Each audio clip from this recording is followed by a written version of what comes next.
Suppose a particle is moving from left to right along the graph of y equals x squared. Find the rate of change in the distance between the particle and the origin the instant x equals 5 if the particle moves horizontally at a constant rate of 10 units per second. In other words, dx dt is 10. Right, so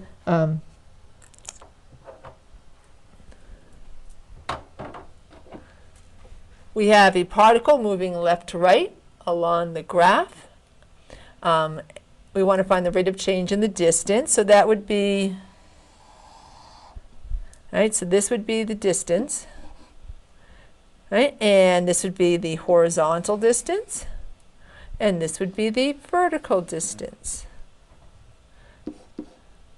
We'll call x the horizontal distance,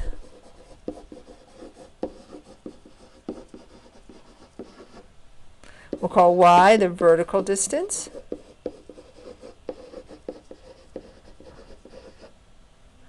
and, or, it's fine, and d the actual distance. Right? In the particular problem here, so if x is 5, y would be 25. So our horizontal distance is going to be 5 for when we're taking the derivative. It's the instant x equals 5, which makes the vertical distance 25.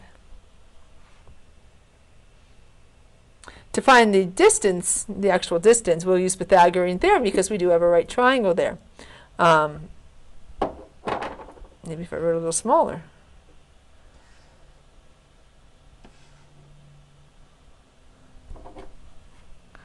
So let's see. We've got d squared equals 5 squared plus 25 squared. And d squared, therefore, would be 25 plus 625. Oops, I have to wait to put it in. Here, you know what? If I get rid of the square, I can put the square root right in.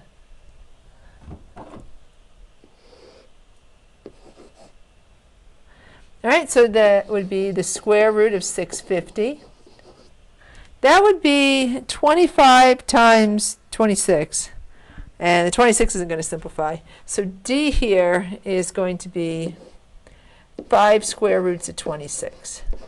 Now let's see if there is any of our variables remaining constant.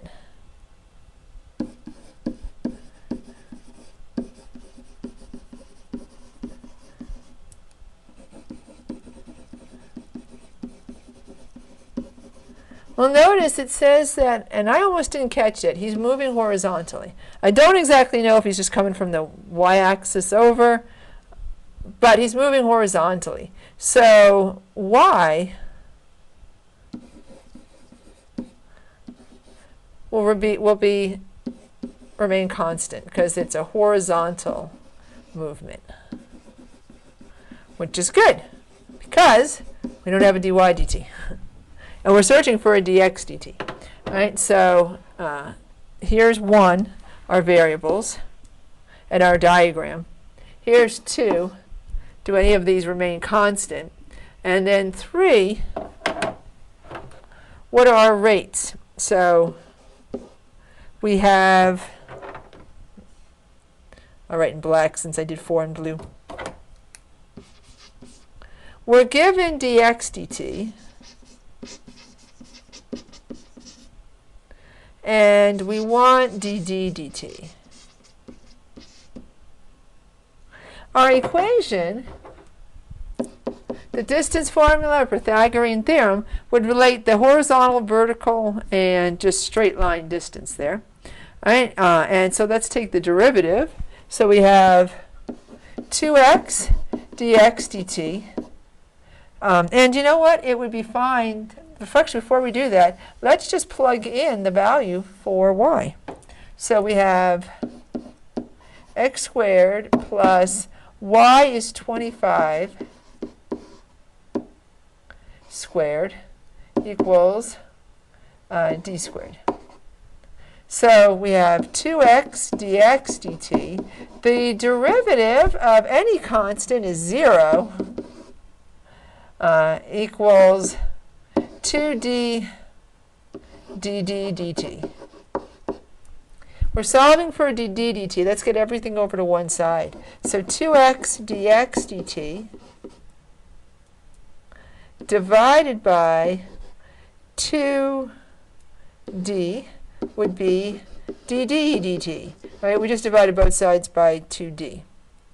Let's get rid of the 2's, so they would cancel out. So x dx dt divided by the distance will give us dd dt. So now all we've got to do is just plug in those values. So x is 5. No, we didn't end up needing y after all, just the distance. So, but well, we did need y so that we could find the distance. So that's 5. dx dt is 10. dd dt is 5 square roots of 26. Need just a tad more space. I guess I'm moving this direction, where I have a tad more space. And so let's just simplify that out. So the 5's will cancel, and if you care about rationalizing, dd dt would be 10 square roots of 26 over 26. Oh, that would reduce. So let's make that 5 square roots of 26 over 13. If you don't care about rationalizing, then it's 10 over the square root of 26. So here is our rate of change in the distance. We don't exactly have a units of measurement here. Oh, yes, we do. Units per second. Yes, we do. Yes, we do. There is a unit of measurement, and we better use it.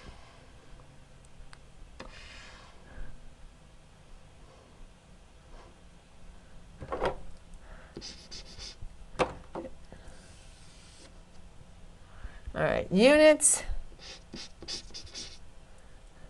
per second. There we go. So we have found the rate of change in the particle as he's moving horizontally along the graph.